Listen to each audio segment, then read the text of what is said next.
sur sa page personnelle Facebook pour le défi de 365 jours de live. Donc j'en profite, j'ai fait 2 petites courses, donc j'en profite pour traverser la route et aller sur... Ah là là, comment je fais pour tourner? Ah ouais, c'est ici. Pour vous montrer ce joli petit coin de paradis qu'il y a à 2 pas de chez moi, à moins de 10 minutes à pied. Voilà, l'eau est turquoise. Donc nous sommes sur, là c'est la digue de l'Escale. Hein, voilà, la grande roue, que vous connaissez. Et je suis très heureuse de pouvoir vous partager une inspiration là que donc j'ai fait. Salut Martio, bienvenue. Je voulais vous parler de cette insécurité qui est là, qu'on ressent, qui est toujours présente, qui est une grosse problématique de la plupart des coachings que j'accompagne. Il y a cette notion d'insécurité. Quand on vient travailler la confiance en soi, c'est la notion d'insécurité. Quand on vient travailler la problématique de l'audace, oser faire les choses, c'est l'insécurité. Quand on vient travailler la problématique de la décision, c'est l'insécurité. Euh, L'engagement, c'est l'insécurité. L'insécurité, c'est ce truc qui est un peu la base, les fondamentaux de toutes les problématiques qu'on peut rencontrer, que ce soit avec l'argent aussi, la relation avec l'argent, c'est une notion d'insécurité. Parce qu'on va coller sur l'argent la solution on va dire, je veux générer de l'argent pour venir pallier mon insécurité. Bonjour à tous. Salut Zanakina, Jennifer. Ben, je vois pas tous les commentaires, je les regarderai après. Mais restez en ligne, on va parler d'insécurité. C'est un sujet que j'ai canalisé. Là, j'ai commencé à canaliser tout à l'heure sur Instagram. Donc, du coup, je fais plus. J'ai décidé de faire des lives simultanément quand j'ai les 2 téléphones à côté. Et en fait, je me rends compte que quand je fais d'abord Instagram et après Facebook, ben, c'est la continuité. C'est des pépites qui s'accumulent. Donc, je vais faire comme ça. Et je vais les faire plus courts. Donc, la plupart des problématiques que j'accompagne, sont issues de l'insécurité. La dépendance affective, c'est le manque d'amour. C'est que je ne me sens pas en sécurité à l'intérieur de moi. Et comme je ne me sens pas en sécurité à l'intérieur de moi, je cherche cette sécurité-là à l'extérieur. Et cette dépendance affective, elle est normale. Quand elle est dosée à un degré humain, c'est normal. On a tous besoin des uns des autres. Là, quand je fais un live et que je vois que vous êtes connectés, que vous me faites des petits cœurs, moi, ça me touche. Je suis super contente. C'est ce lien, je fais ça. Tout ce contenu que je fais, c'est pour moi, me challenger, pour me dépasser.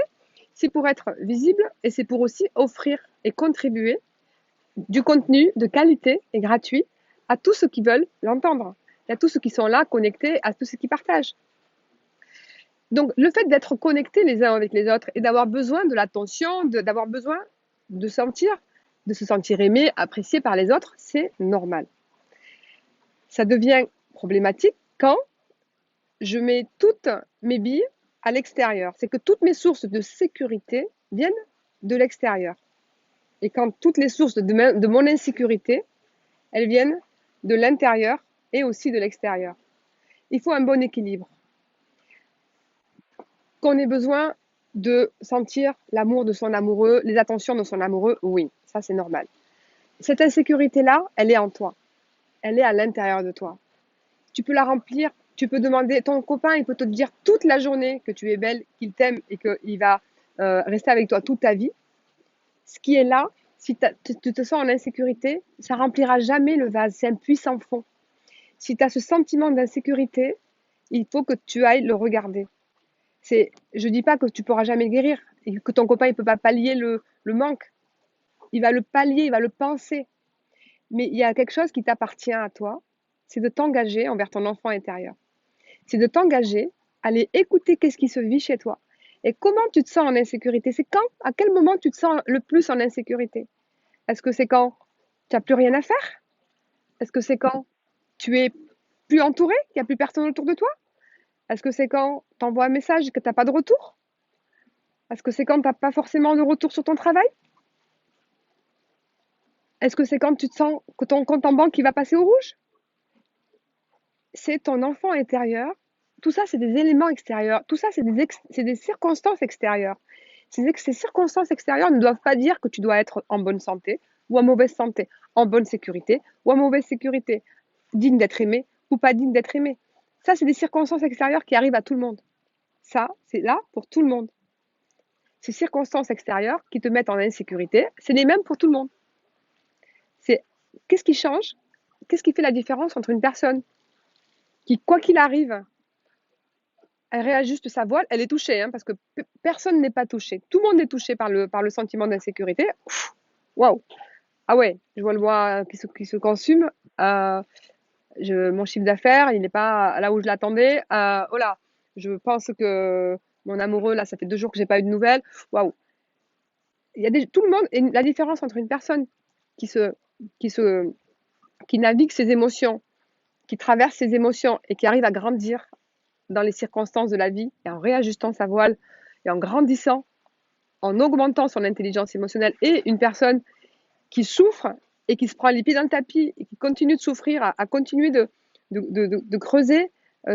En fait, elle creuse sous ses pieds, elle se tire une balle dans le pied quelque part, en continuant à aller chercher à l'extérieur vainement la sécurité qu'elle a déjà, parce qu'en fait, les gens qu'il y a autour d'elle, c'est le reflet de ce qu'elle se donne à elle-même. Les gens que tu as dans ton entourage, l'argent que tu as dans ton entourage, l'engagement des gens qu'il y a autour de toi, il est proportionnel à ce que toi, tu te donnes à toi. Quand tu t'engages envers toi, que tu te dis, OK, je vais faire un challenge, je veux faire une petite diète, je vais faire un petit régime, ou je vais faire des séances de manifestation ou du yoga, j'en sais rien. Et que tu t'y tiens, tu crées un engagement. Les gens s'engagent avec toi. Quand tu prends un abonnement chez Body Minute, hein, juste parce que ça coûte 9 euros ou 10 euros, je sais pas quoi, et qu'en fait, tu vas jamais, tu payes, tu es engagé, mais tu payes.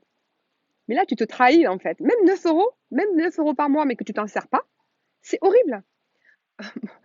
Quand tu cherches l'abondance, il faut pas laisser quand tu cherches l'abondance, il faut que tu sois au carré avec tes engagements. Il faut que tu sois au plus près de, de ce que tu dépenses. Et quand tu dépenses, c'est pas une dépense, c'est un investissement.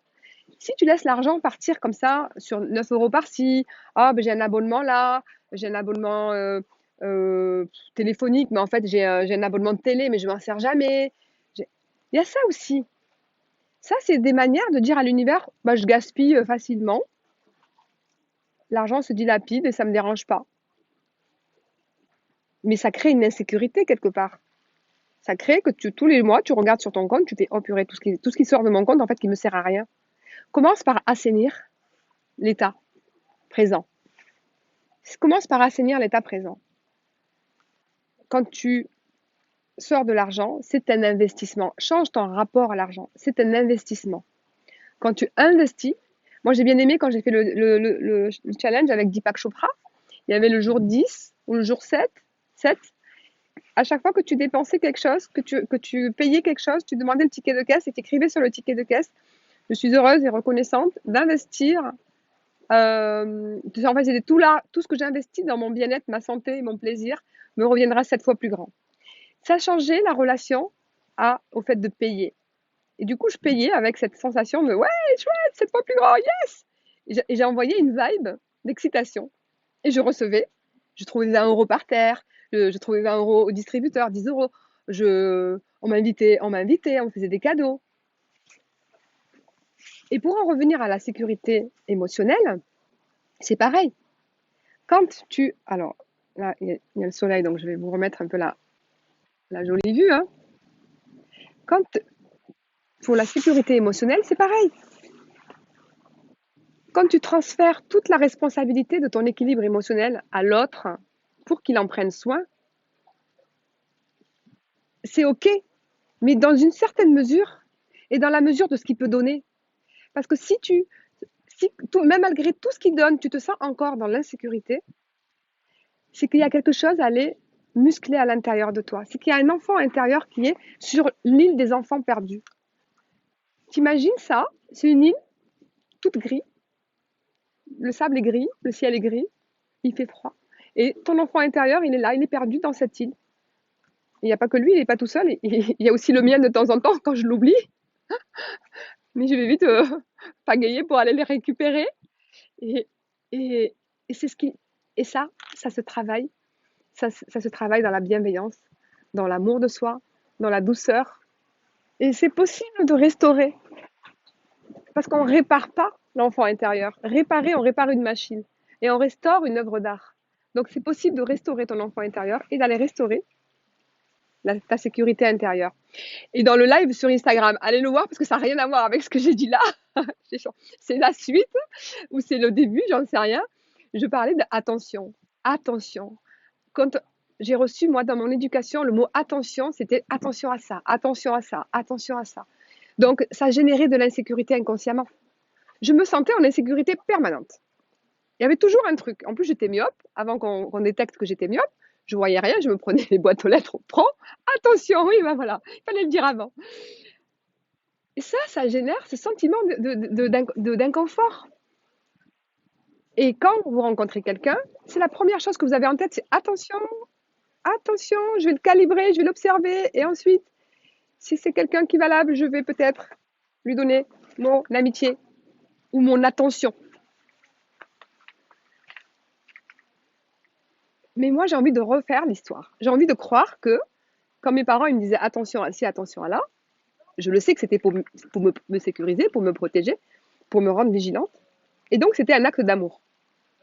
Et moi, j'ai envie de croire que attention égale amour. Attention égale amour. Et quand je crois ça, je me dis, tiens, mais finalement, quand je porte de l'attention à ma meilleure amie, à mon fils, à mes neveux, je porte de l'attention. C'est le même mot. Ah ouais. Quand je soigne le rendez-vous avec mon amoureux, je lui porte une attention dans une intention de le soigner, de lui faire plaisir, de me chouchouter, de l'honorer. Alors, je décide de changer le cours de l'histoire. Je décide de croire que à chaque fois que mes parents m'ont dit attention, ce n'est pas parce qu'il y avait un danger ou il y avait un risque. C'est parce que c'est de l'attention amoureuse, affectueuse et, euh, et de la tendresse. Et j'ai envie de croire à ça. Et c'est ça que je vais répéter à mon enfant intérieur. Je vais répéter ça à mon enfant. À chaque fois qu'il est dans l'insécurité, je vais lui dire transforme. Je fais un nouveau dictionnaire. J'ai créé un nouveau dictionnaire dans ma tête. C'est oh là là, je suis gelée. Je tremble. Donc je vais pas montrer ma tête. Je crois que je tremble. Bon, je vais pas finir.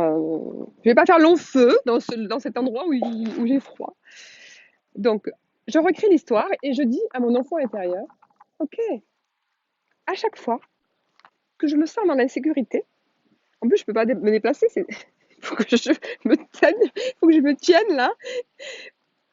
J'ai le vertige. Je suis dans l'insécurité, je lui dis, tout va bien, tu es en totale sécurité et, et tu as reçu une quantité d'amour inconsidérable, une quantité d'amour illimitée. Il suffit juste de te reconnecter à ça.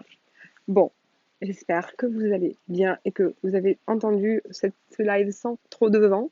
Je suis en train de trembler, d'avoir les lèvres violettes. En fait, je jeûne et le ramadan se passe très bien. Sauf que mon corps, lui, il économise toute l'énergie pour nourrir mon cerveau. Et bah, du coup, il ne me réchauffe pas. Donc, je me refroidis très, très vite. C'est incroyable. Mais c'est de belles prises de conscience. Voilà. Je vous aime. À demain.